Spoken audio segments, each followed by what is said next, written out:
כן?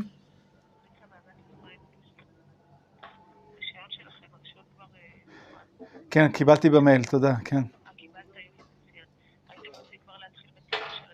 כן. כן.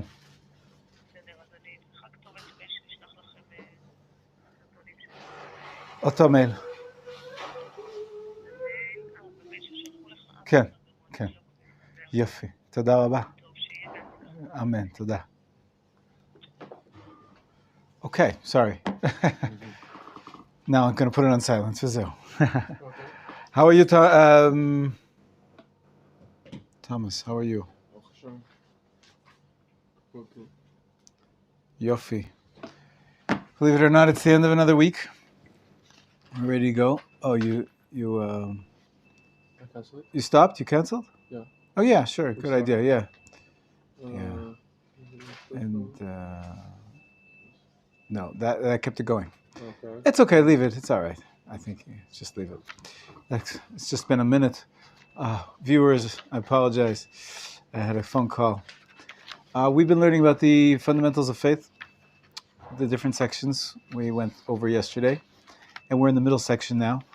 The core of the Jewish faith, meaning prophecy, the Torah, and there's many, many places where this is discussed.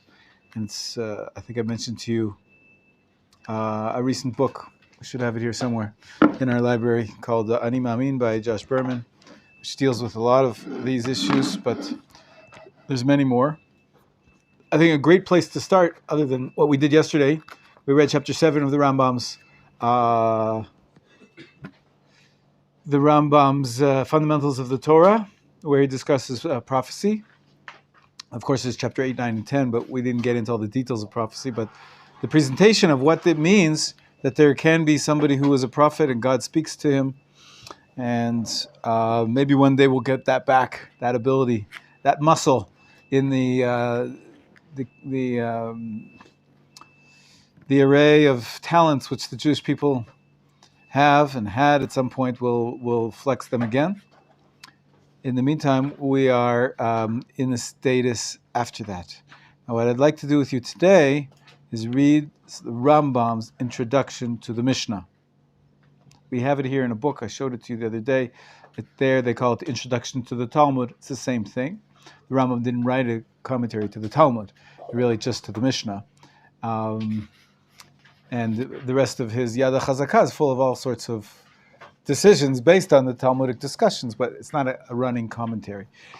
But he did write a running commentary to the Mishnah. But more importantly, in the introduction, he has an entire essay about the oral Torah and the written Torah, and a beautiful presentation that I'd like to share with you today. The Rambam, here, so you can pass these around. Maimonides also restates his position and his presentation of this these ideas again in his introduction to his major magnum opus, the Mishnah Torah, but he leaves out this beautiful picture, this historical picture, which is easy for us to connect to, and so I like teaching that. And in the end of the day, there's a principle I think I've said to you I said in a different class. The words of the Torah are poor in one place and rich in another place. Meaning that if you just read one book, you're going to get a partial view of the perspective of Torah. And if you see a number of different works in a number of different places, they're poor. In other words, there's little material here, but there's a lot more material elsewhere. So that's why we've been jumping around a little bit to try to get the best of the introductory works that we can upon the fundamentals of faith that the Rambam listed for us, and we discussed the other lists as well. Ready? The Rambam's introduction to the Mishnah. This is taken from Sefaria. We're going to learn it today, and if we had a larger group or a younger group, maybe I'd even act it out as a play. But since I hear the chortles and the chuckling, maybe that's not the best approach. It's a little early in the morning for that. So let's begin reading from the top. Is there a page there for Russell? Or is there an extra one around? Here you go. Here's one. Where's one? Thank you. No problem. Good morning. Good to see you. You feeling okay? Better. I was at the doctor yesterday, and they think they might know what's wrong, but Oh, okay. yeah. So That's the first step then. Getting better. Yeah. Okay. Jacob, start us off. Know that each commandment that the Holy One, blessed be He, gave to Moshe, our teacher, peace be upon him, was given to him with its explanation.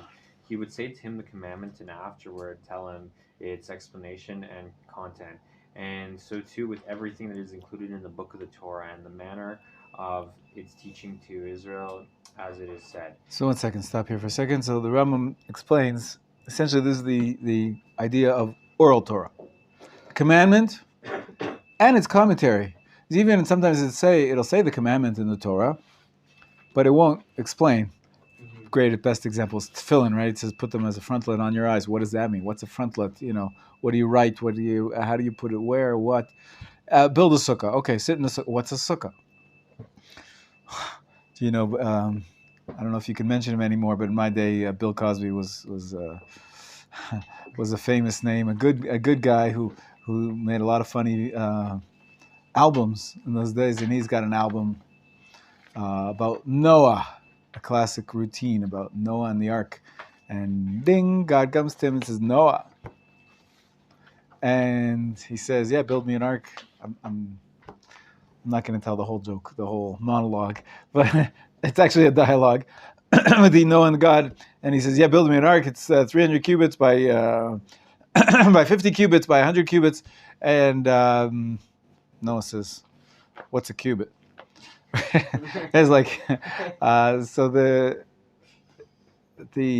idea here is that if God is introducing mitzvot, He's introducing many different aspects that have to be defined and related in numerous ways. And the theory, as it's described here in the story from Eruvin, is that Moshe, we know that Moshe got the Torah from Sinai. We're getting there in the Parsha next week, I think, already. And it says that God told him all of the Torah. What is all of the Torah? Forget about where he wrote it down. He told him the Torah. So what the Torah means is the mitzvah, and its instruction, its explanation, its details. It's if he did use a funny word like totafot, a frontlet, he explained to him what a frontlet was. He didn't write all that down. There's not things written down. In those days, writing was a whole different. It wasn't as simple as the ballpoint pen. Nowadays, we have a different kind of tablet. Right, the tablets we have today are a little easier to write on, but Moshe had to engrave, and so they kept it perhaps just the basic bare minimum on the tablets. They didn't have enough memory, those tablets. In any case, let's hear the description. Hanan, go ahead. Moshe would enter his tent. Moshe would enter his tent, and Aaron would enter it first, and Moshe would tell him that commandment that was given to him and teach him its explanation one time. So we're painting a scene. The Rambam is painting a play. Okay, what's the background? Who are the characters? So we have a tent. The tent, which tent is we talking about? It's usually called the tent of meeting, right? Ohel Moed. Moed means for meeting. The meeting tent that Moshe set up. At some points it was sent to, he was taken outside of the camp when God got angry with the Jewish people. This is Moshe set up your camp. There was a tent that Moshe was teaching Torah in. I imagine some kind of a... Now, with Corona, we've been seeing different communities setting up tents outside of the shuls and parks. And, it's very easy to set up a tent nowadays with these sort of canvas type of, or plastic sheeting. In any case, Moshe had a tent in the desert. That's where they were. And God told Moshe a certain amount of mitzvot at a time. Maybe all at once. Maybe it was a miraculous download. Who knows? But Moshe had to then teach the people. So he gave his brother Aaron an audience. What was Aaron's job? To speak. No? So when he was going in front of Paro, correct, they went together, and he was like his spokesman. Moshe had a little bit of a speech impediment. We see that it didn't stay forever. That at the end of the Torah, Moshe is Eila Dvarim Asher Diber Moshe. Moshe was speaking more. At the beginning, he says Lo Ish Devarim Anochi, and then he writes a whole book called Dvarim. I'm not a man of words, and then the book of Deuteronomy, Devarim, actually means words.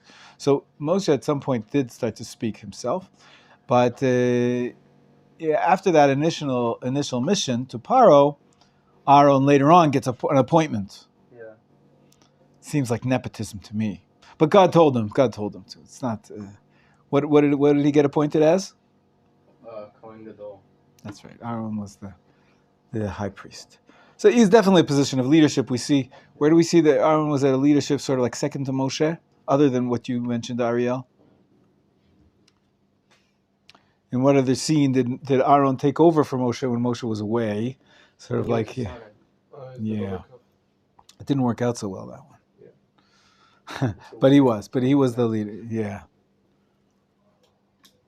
Well, it says here, so when Moshe went, So Moshe would enter the tent. He was in the tent. Aaron would come in for the first audience. Yeah. Moshe would tell him the commandment that was given to him. Let's say it sounds like it was one by one. Okay? Today is the day of the laws of Sukkah. Tomorrow is the day of the laws of Tefillin.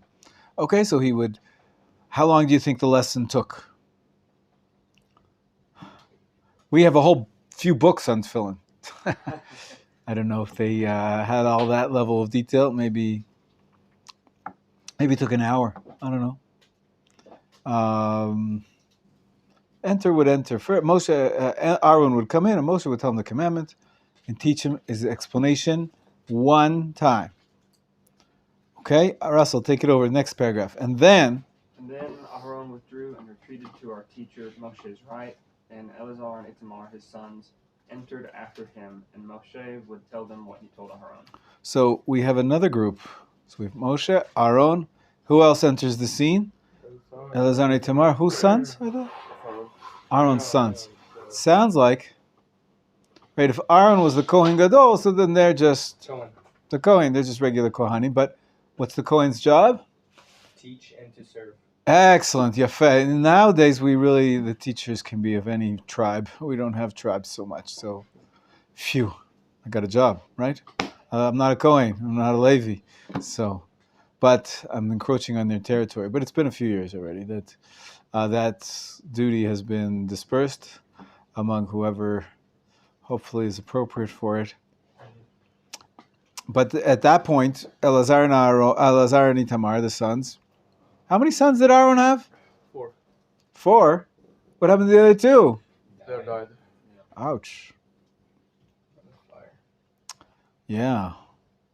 So I guess this description is for after that. Are these the sons that died?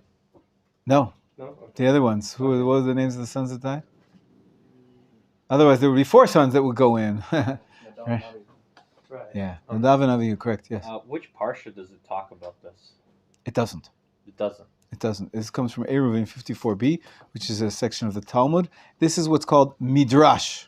This is a midrash. This is a Midrash. So Midrash brought in the Talmud, but yes, this is a Midrash. Correct. This detailed description of teaching is not in the actual text. It does say that Moshe had a tent where he, and it does say that he gave instruction to the people. How exactly it happened step by step. That's only here from the Midrash. Okay, so Eleazar and Itamar next, and Moshe told them, okay, Moshe, are you ready to read? You're teaching us, so you're ready to read. And afterward, they withdrew, sorry. Moshe, yeah? No? Not for... Your throat still hurts. Ariel, so take it over. And they withdrew. So Eleazar and Itamar, they got the teaching from Moshe. Who's hearing it a second time? His sons. Nope. Aaron. They're hearing it for the first time. Oh, okay. Well, we're still at the stage where Aaron, as they just went in. They're hearing it for the first time. But Aaron had heard it from Moshe. Now he hears it from Moshe again, right? Yeah. when Moshe is telling it to his sons. You could imagine him, the proud father, looking over or seeing how his kids are listening well. Are they participating? We've had here before a father and a son sitting here in a classroom together. It's a little bit interesting dynamic, right? He asks the question. Father's looking on. So this is what we're describing. Okay, so go ahead, Ariel. And they withdrew. Yeah. And one sat to our teacher Moshe's left, and the second to the right of Aaron. And afterward the 70 elders came, and Moshe taught them as he taught Aaron and his sons. So what happened now? Now the elders came to listen. The elders came to listen. So what happened to Moshe, Aaron, and Itamar and Elazar? They're sitting to the left and right of Moshe. That means they're there. Well, one is to the right, Yeah. and so there's Oh, Moshe, okay. Aaron, and then one there and one next to Aaron. that's right. So one's next to Aaron and one's next to Moshe. So Moshe's now surrounded. So At Aaron first it was just Aaron on one side of him, and now Aaron's sons. So there's one on either side. So how many people are on the dais? How many people are up front? 4 people. And then seven. Moshe, Aaron, and now 70 people came in. So Aaron's hearing it for the third time. I think it's Exactly. His sons are hearing it for the second. Excellent. Wait, Moshe must have a big tent. It must be a big tent, right? It's a tent of meeting, right? Okay, so that's not one of the small shuls, one of the big Corona shuls, right? One of the bigger ones. 70 elders. We mentioned them the other day. You asked me a question. Who are these 70 elders? And so there is a passage in the Torah where God, it's in Parshat Naso in Bamidbar. If you give it to me, I'll find it for you maybe. And there's and this is all English, huh? Yeah.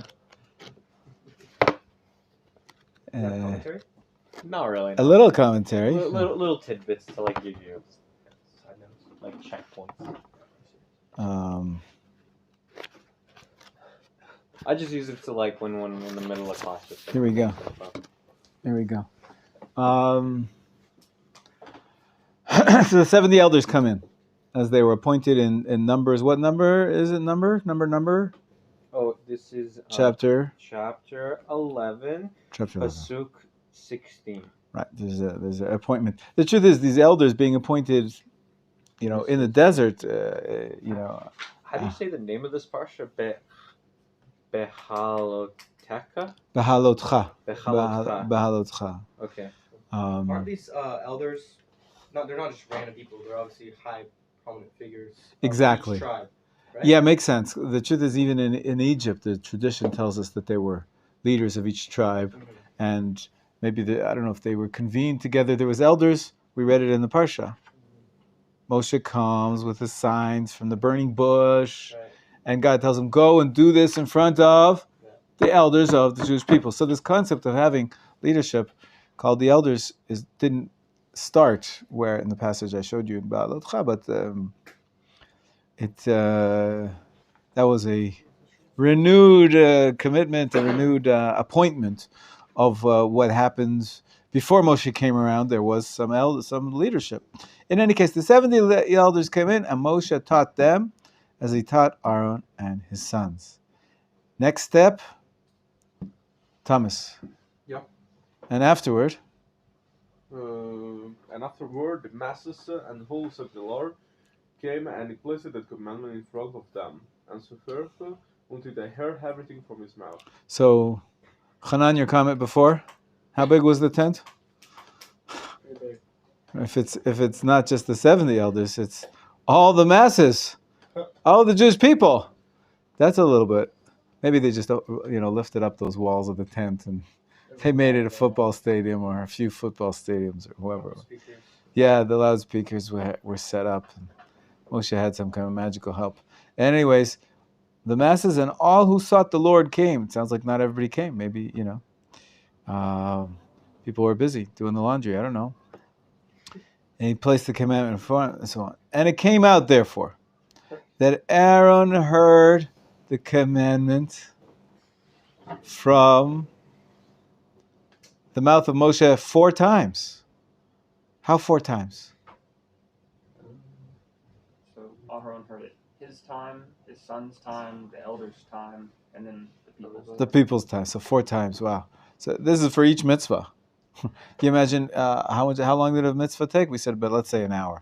So that's 4 hours for each mitzvah. Then they probably needed to, we'll see what happens next.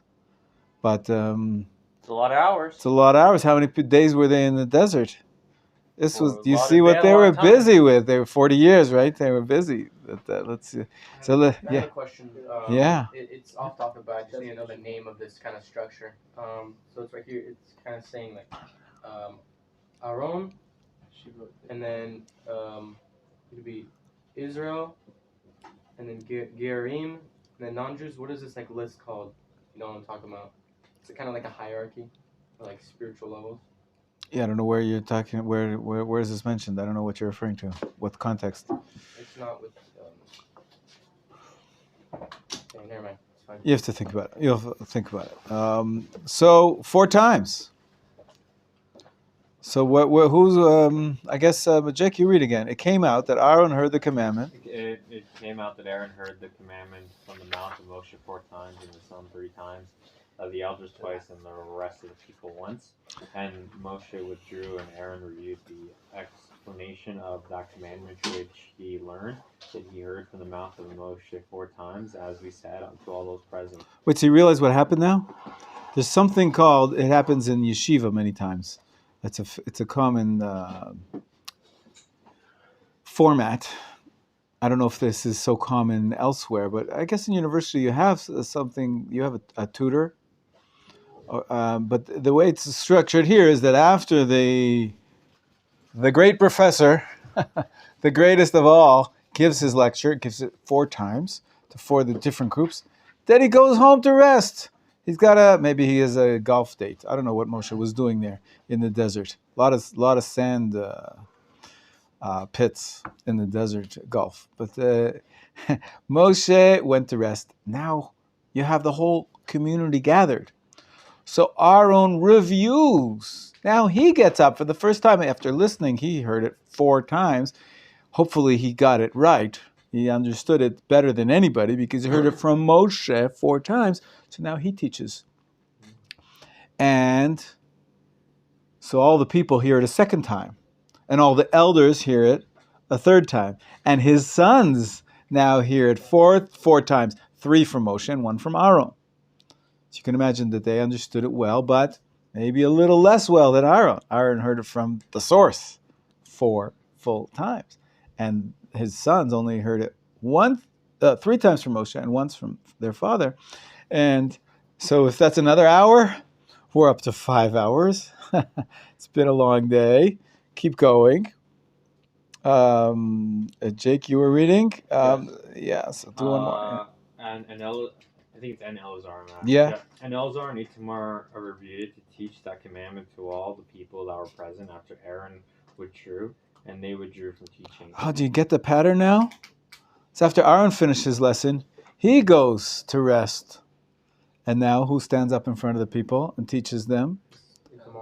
Itamar and Elazar. So I don't know exactly how they taught duo, exactly how that worked. Maybe they split up the group, the community into 2. I don't know. But they're teaching it now. They heard it twice from Moshe. No, they heard it. How many times did they hear it? They heard it twice from Moshe and twice from Aaron. Mm-hmm. Right? No. Yeah. Am I right? I think it depends on which group. I think if it was the elders, it would be like twice from Moshe, once from Aaron, and Elazar and Itamar heard it once from Aaron and 3 from Moshe. And then they taught. And then they took a break. And then come the 70 elders. Go ahead. We're going around the room. Hanan, do the next paragraph. And it came out? Or? Yeah. And it came out that the 70 elders heard the commandment 4 times. 2 from the mouth of Moshe, and once from the mouth of Aaron, and 1 from the mouth of Elazar and Itamar. And afterward, the elders also reviewed it to teach the commandment to the masses 1 time. It came out that the entire congregation hears that commandment 4 times. Once from the mouth of Moshe, once from the mouth of Aaron, a 3rd time from the mouth of his sons, and a 4th time from the mouth of the elders. So everybody all the Jewish people heard the commandment 4 times. Can you imagine if I would give you the same shir 4 hours in a row, one time after the next? Maybe you'd remember it better. It's very. I feel bad for you. You see, you feel for Moshe. He gave it 4 times. Once to Aaron, once to his sons, once to the elders, and once to all the people, right? People's attention. And then Aaron also. Aaron taught it only once, though. Just And then he went to rest. Aaron taught it to the people, or to Everybody, yeah, to everybody. But they were sitting there. The elders were sitting there listening also. Right. Exactly. And then the elders took over. We have a handing of the baton. Handing of the baton from Moshe to Aaron, to Elazar and Itamar. And then, interesting, the 70 elders. Again, if we weren't sure how Itamar and Elazar tag teamed it, how did the 70 elders teach all the masses of the people all at once? Did they all speak in unison? Or maybe they split up and said, okay, if there's 600,000 people, divide by 70, we'll each take 10,000 people. Could be, approximately, right? I don't know how it worked, but the 70 elders were tasked for teaching it to the people, and somehow they did. And then the day was over. How many hours are we talking about? We're talking about 4 of Moshe's teaching, and then 1 of Aaron's teaching, 1 of Elazar and Itamar's, and 1 of the elders. 7 times, right? 7 times the people heard it from 4 different sources. So if each one was an hour, so 7 hours. That's a long day. 7 hours for this entire process to happen. Okay, not everybody was there for all 7 hours, but sum total, that's a day. That's a day's work, all right. Even if if all the mitzvot go into 1 hour, but I'm just as an example, I threw out an hour. In any case, this is the process, and what does that do for teaching? You can imagine there were no books then, right? Yeah. Sure, it would reinforce the lesson. Right. If you're trying to do everything off by heart, Because they also, the masses, they couldn't take notes. That's right. So they have to hear it again. Right. It's a lot of repetition.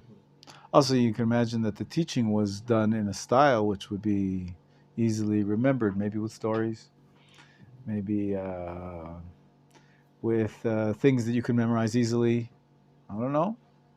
But hearing it 4 times in a row, and I'd say the best deal, on one hand, who got the best deal? The masses or Aaron?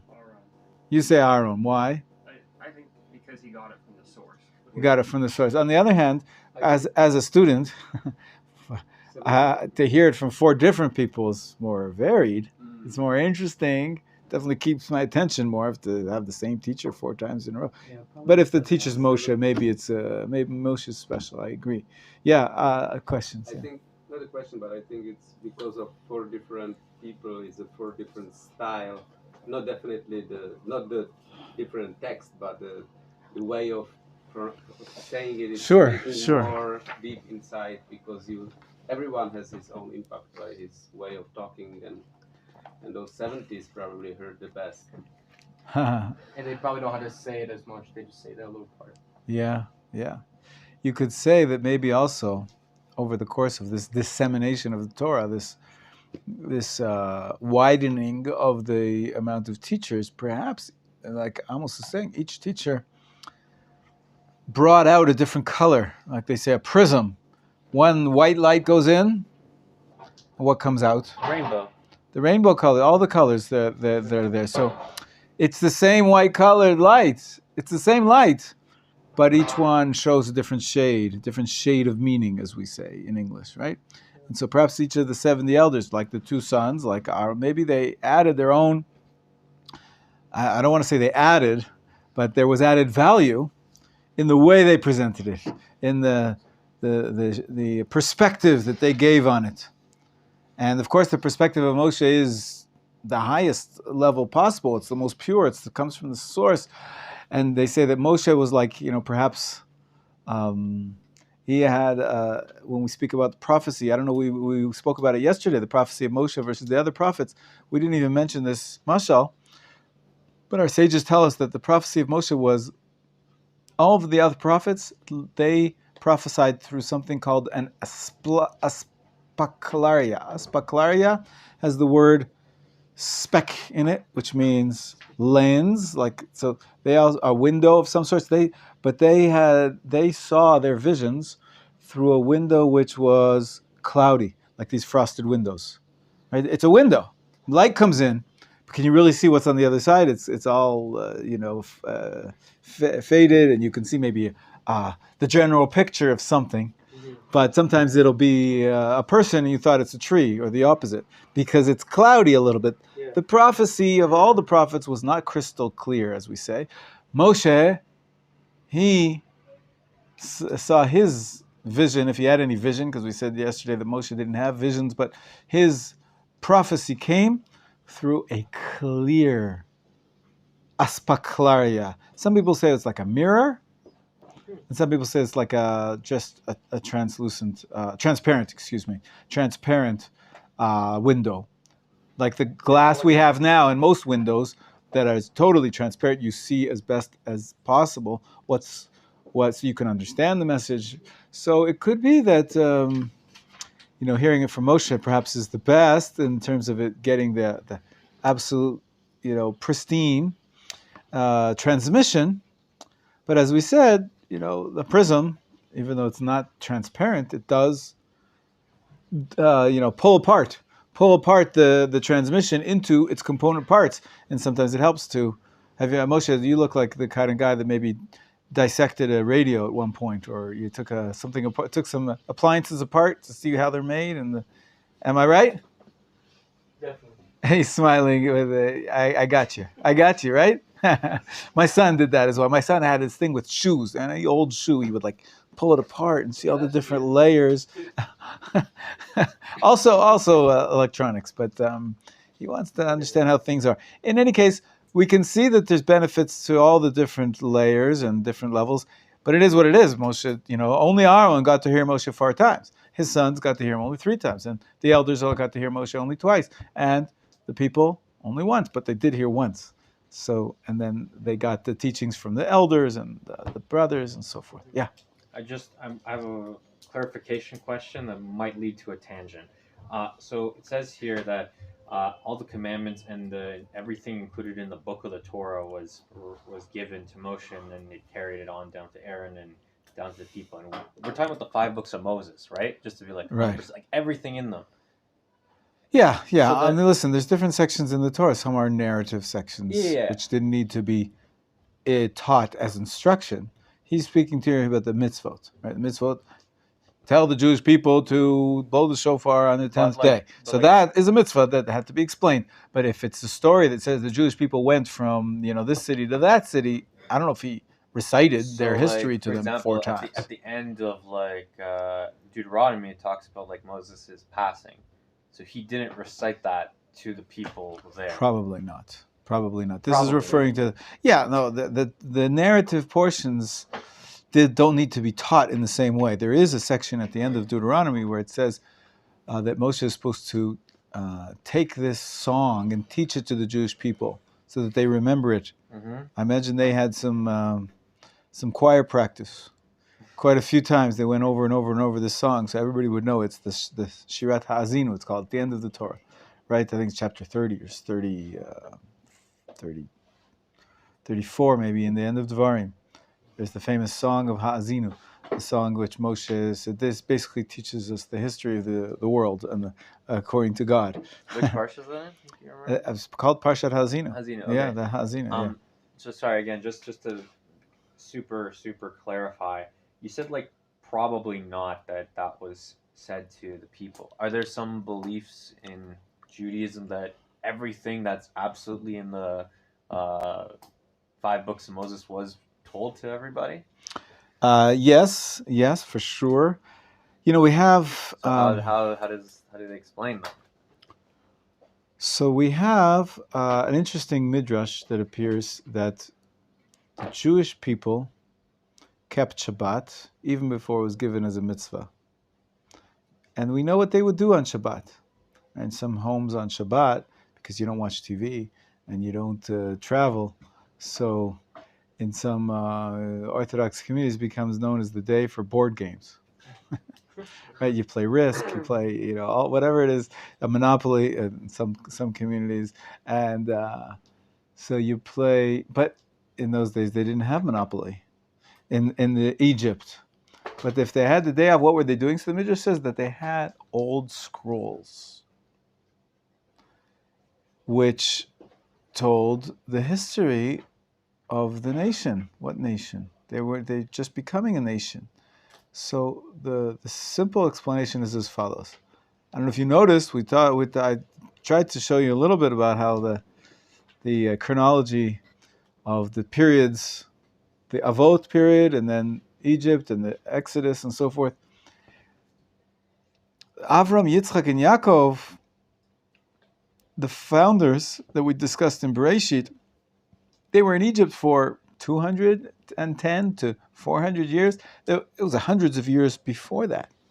So apparently, all these stories about Avraham and how he went to Haran, and maybe the teaching that we learned yesterday about Avram, the iconoclast, and what he did in his father's warehouse, destroying all the idols. Maybe these traditions were passed down through in the family, which became a nation, and then of course how Yaakov picked up the chicks at the well. Excuse me, I'm using not nice language, but Yitzchak and Rev, they had lots of stories, all the stories of Sefer Bereshit.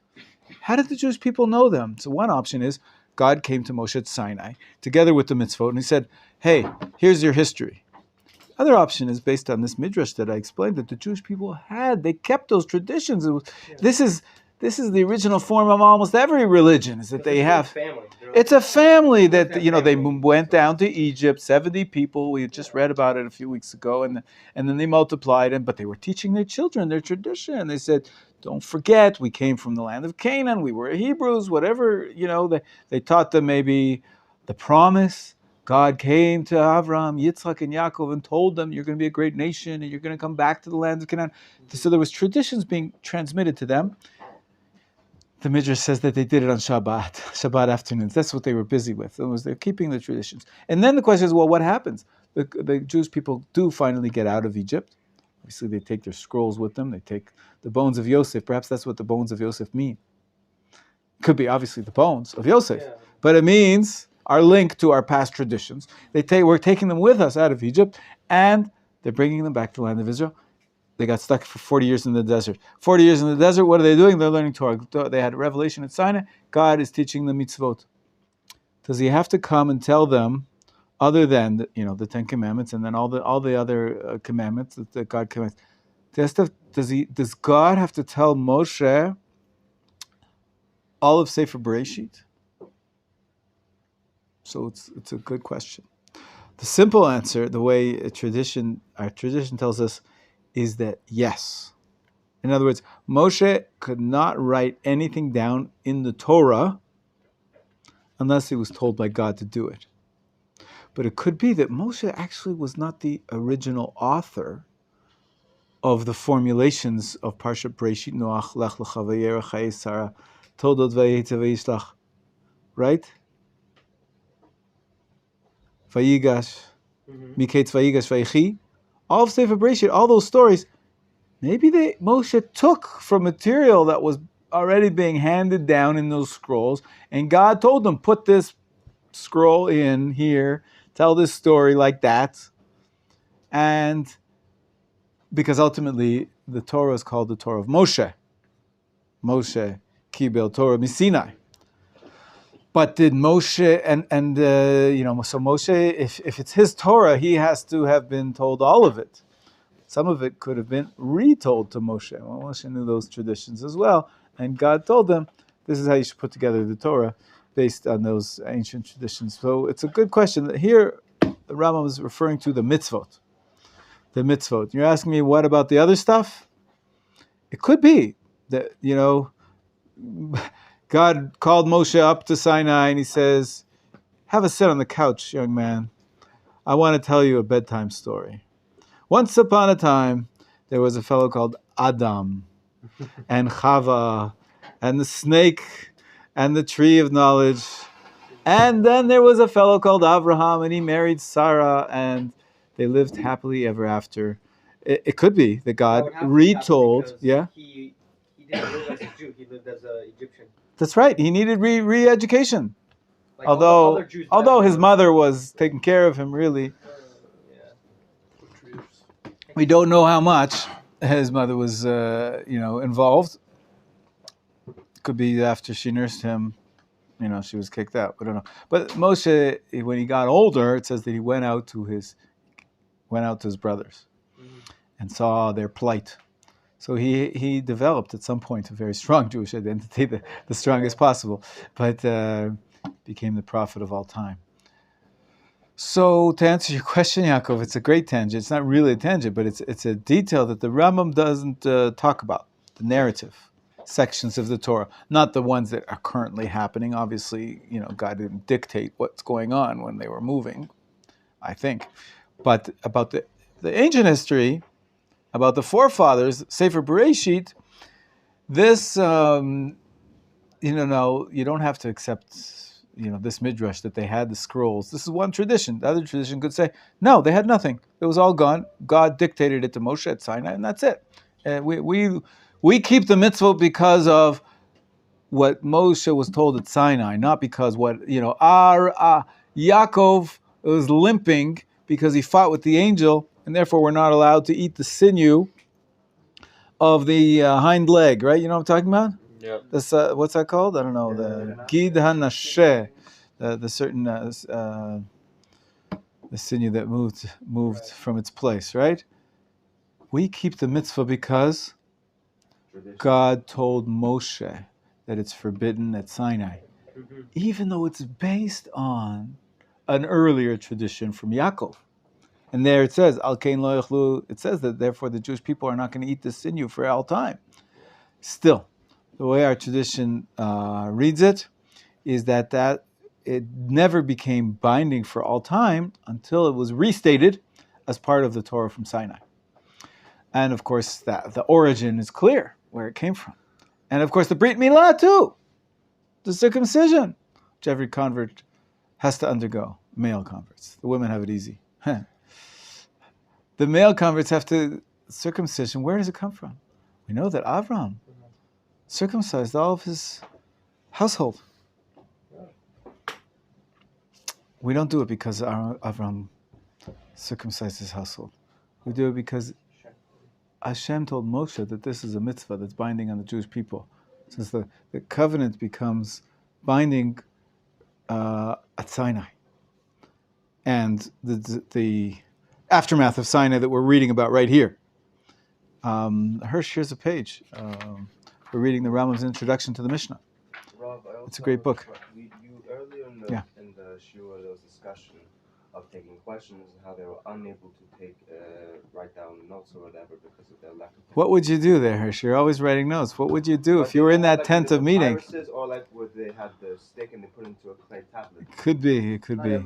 We talked about that, how they were. Some ancient society. Hirsch. Not everyone knew how to read and write. Yeah. Most didn't. They're Jews. How many Jews Yes, are they there? didn't know how to read and write.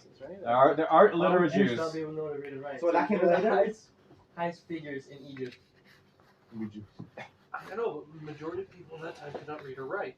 Yeah, It's but true. it's not It's just true. majority So did the people. Jews Everyone become is there. very literate Everyone's later? It's not just random people. We don't appreciate the power of oral transmissions nowadays, but you missed it. We weren't here. We made all the jokes about how they each had a tablet,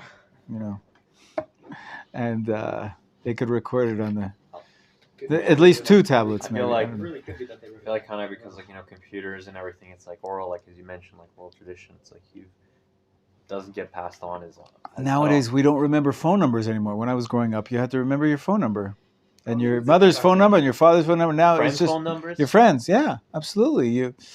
This was part of growing up. You had to memorize phone numbers, right, Amos? Right. Nowadays, who knows who? I don't even know my phone number. It's just I'll share it with you, and send it on WhatsApp. I don't.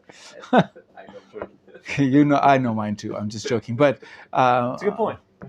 The way we use our minds and memory is very different from what it was in those days. And I just one more word, and then we'll go back. I want to finish the story. We haven't finished the story yet. It's amazing.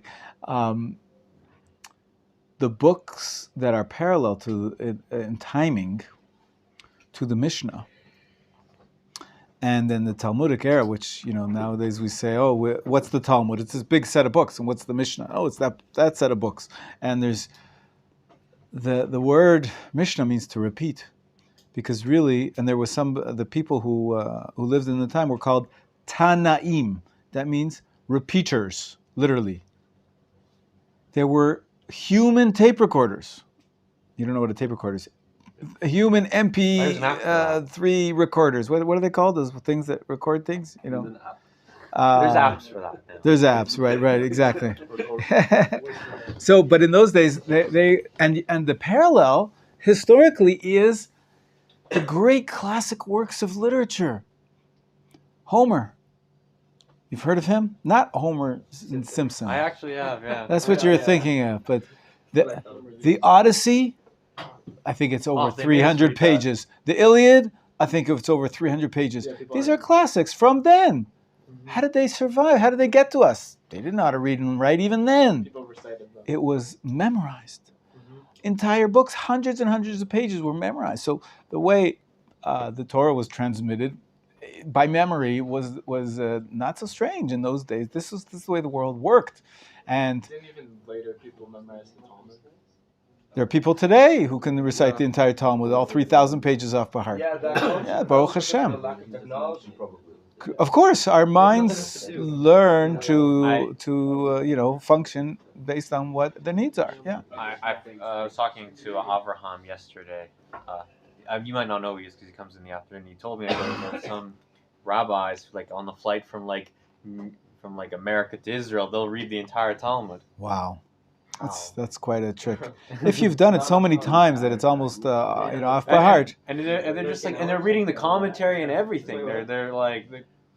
There was a story about there's a chief rabbi of Israel once, Rav Goren, who was a genius. No question about it. He was a genius, very controversial genius, but yeah. That's what geniuses tend to be.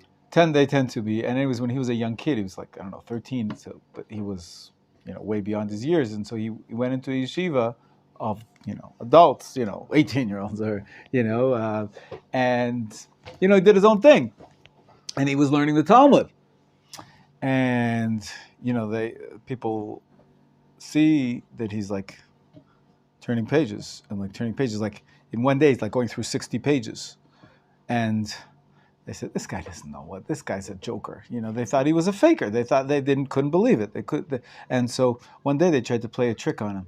And, he went to the bathroom or something and left. And they saw the book was at page 30, and they, without anybody noticing, they flipped it to page 100, just to see if he knows. And the story goes that he came back, he understood what was going on, and he slammed his hand on the table and says, whoever turned my book is welcome to come here and test me on those 100 pages. And they did, and he knew it all. And there are geniuses that can actually, learn a lot at once and really know it. It's unbelievable. There's, we have what to strive for, what we have to accomplish. Is that a goal for you, Rabbi? Absolutely, absolutely. It's a goal of every Jew to know the entire Torah. Don't you have to read it a million times, though? Yes. That's life for That's what you're signing up for. You have 120 years. Bezrat Hashem. You do the best you can. Right? What does it say in Perkei? Everybody knows. Lo alecha amlacha ligmor, velo ata ben chorin libatel mimena. Hirsch, what does that mean? It says it's not up to you to finish the work. And the flip side of that is, and yet it's not. No one ever finishes. And then the flip side is, you're not free to say, okay, I won't do it at all. You don't have to finish, but it is your job to try. To keep trying, keep working at it. And however much you succeed, depends on your life circumstances. God brought you to this world in an English-speaking country, and you don't know Hebrew, so there's going to be some delays. There's a lot of hurdles to come. I was given only such amount of intellect. He was given more. Everybody's got their own package, but you don't have to finish everything, but you have to keep working at it and do the best you can. Anyways, back to the Rambam.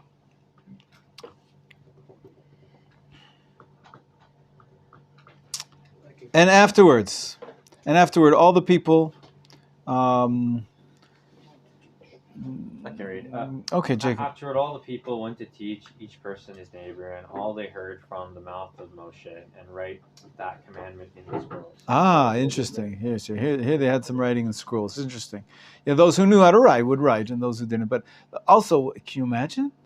It's like you're at a major conference, right? Hundreds of people come to hear the keynote speaker, and then the keynote speaker finishes, and then the rest of the day, like everybody's like talking. Did you hear what he said about that? What did you think of that? What did you think? They're discussing it. Mm-hmm. Everybody's there to learn. Can you imagine that after the keynote speaker, there was somebody reviewing what the keynote speaker said, and then another person reviewing it, and then 70 people reviewing it? This was a massive Torah study festival, the way it's being described, and everybody's talking about it. This is what the Jews do. This is our culture. Jews learn Torah.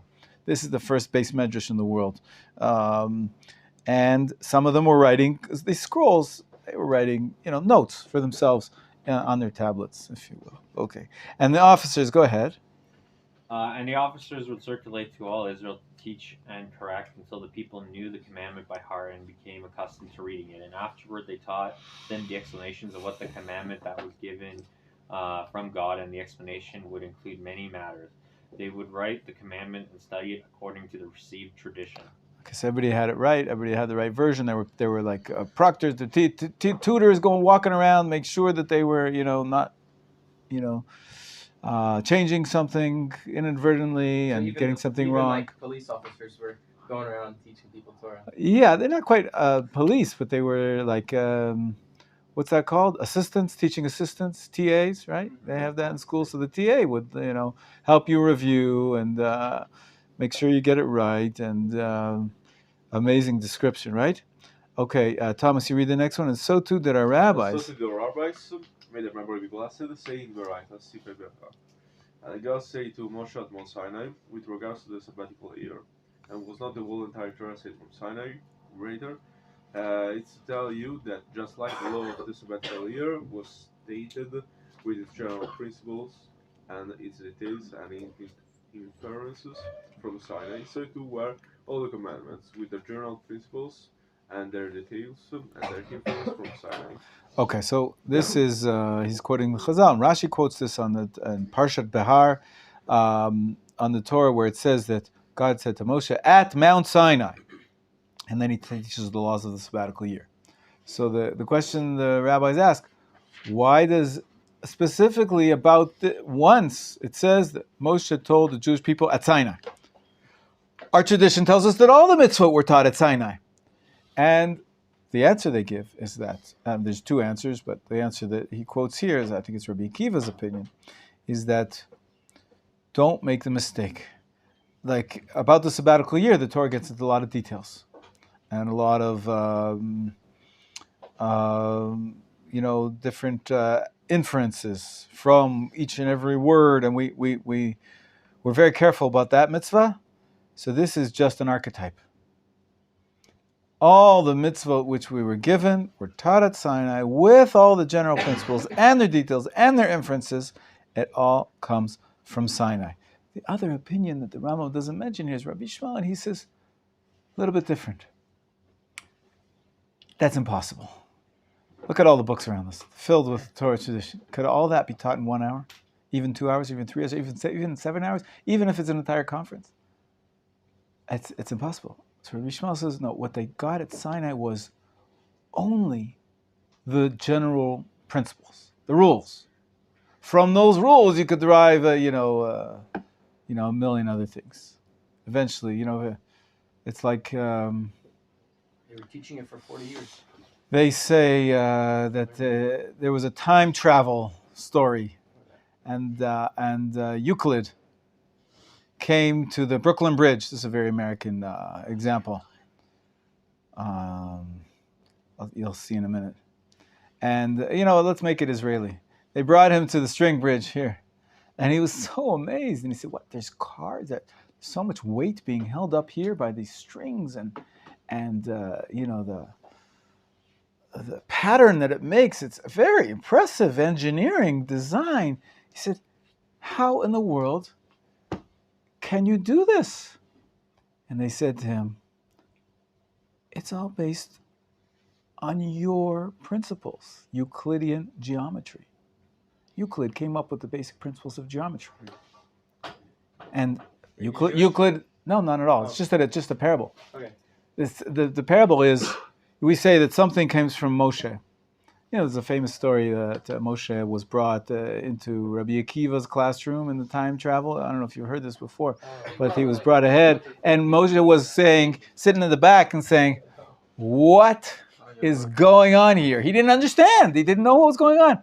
And they said to him, they put his mind to rest. He says, it's all comes, because when he heard, one of the students asked, Rabbi Akiva, where do you get all this from? He says, it's a tradition from Moshe from Sinai. If it's a tradition from Moshe from Sinai, how come Moshe didn't understand it?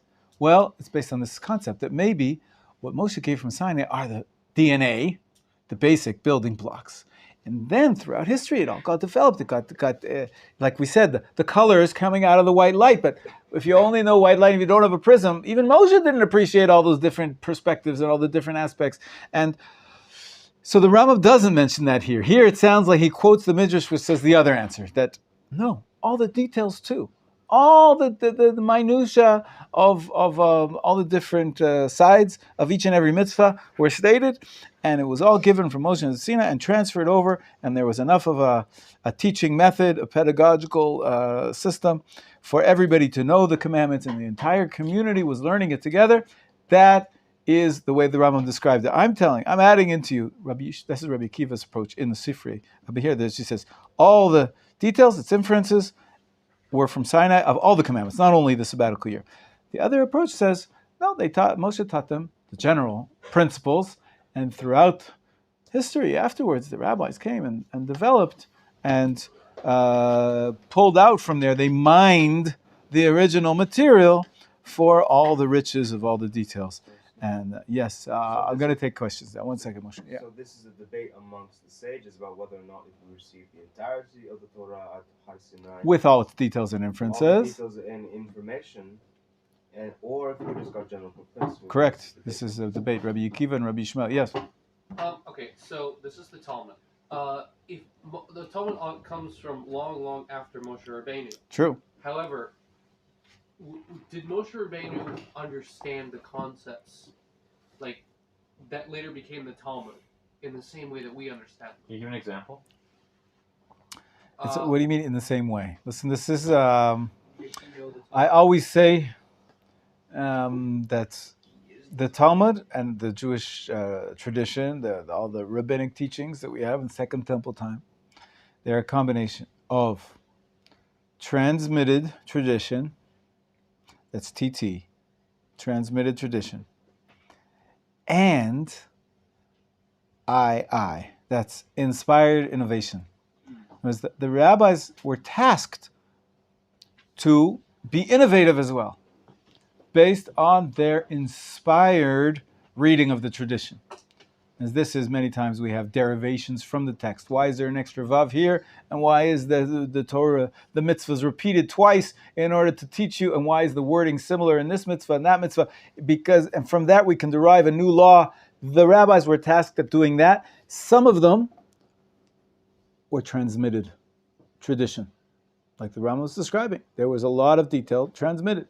Some of them were innovation, inspired. We believe that was the rabbi's task that they were given to take the ball and run with it.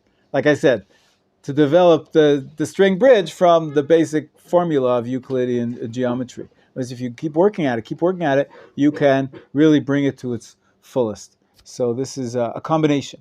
It's very hard to pinpoint which page of the Talmud is pure transmitted tradition and which page of the Talmud is inspired innovation. Sometimes it's more obvious than others. Sometimes it's debated.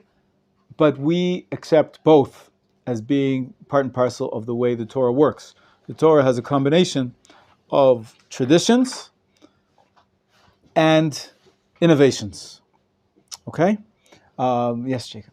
So just to clarify, the transmitted traditions, those are the mitzvot.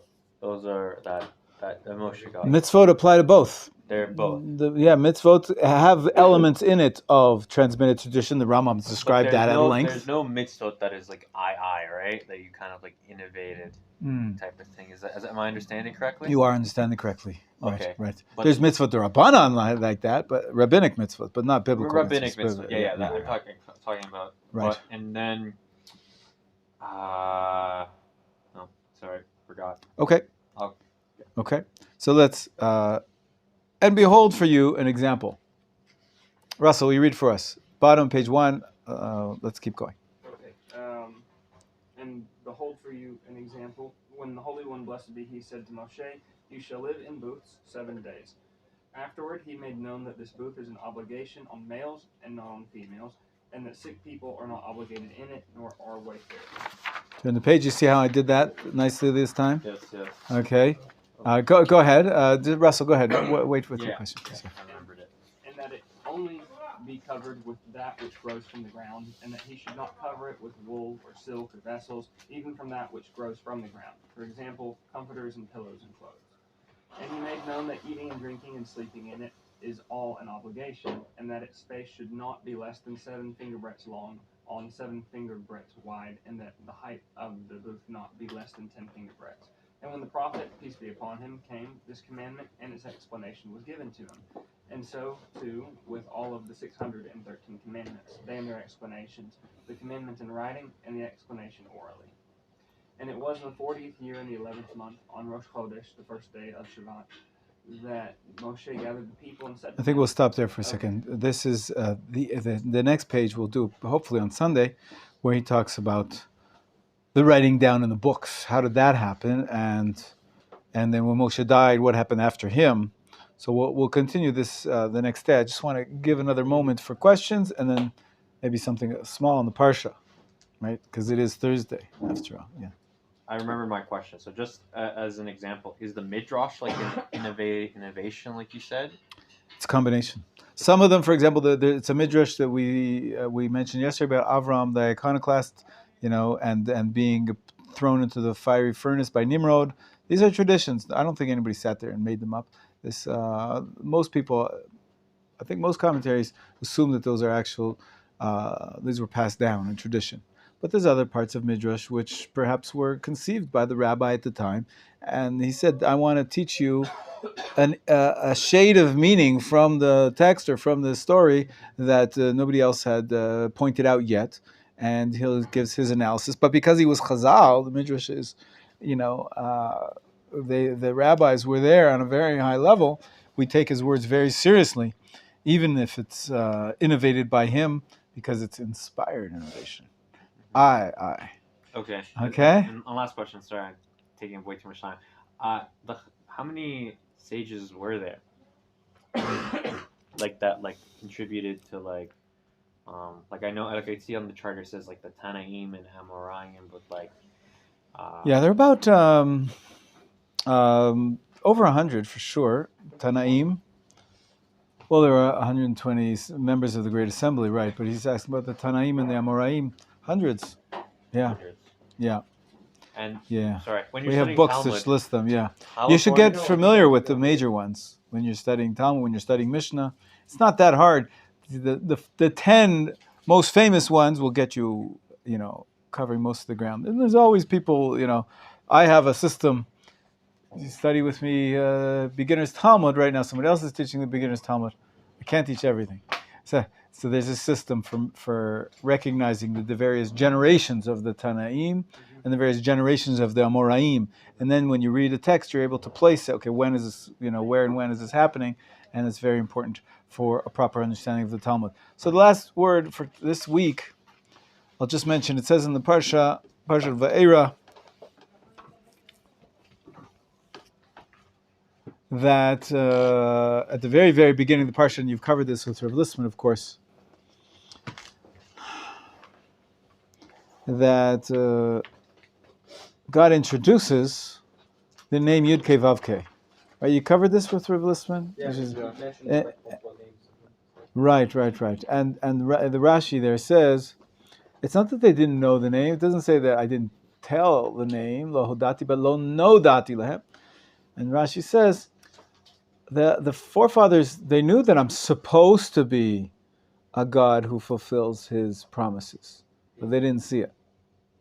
But this generation, this people, now, hundreds of years later, now they're going to see God in action, as they say.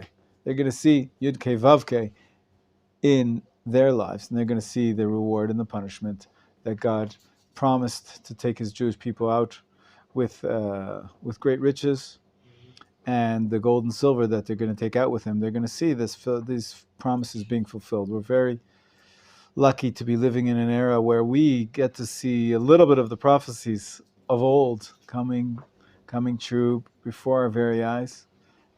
Exiles are returning. I hope and pray together with all of you coming from various walks of life in countries around the world to see the continued redemption of the Jewish people and the entire world, so that all the prophecies will come true to the last word. Shabbat Shalom. Shabbat Shalom. Shabbat Shalom. Thank you, Rabbi.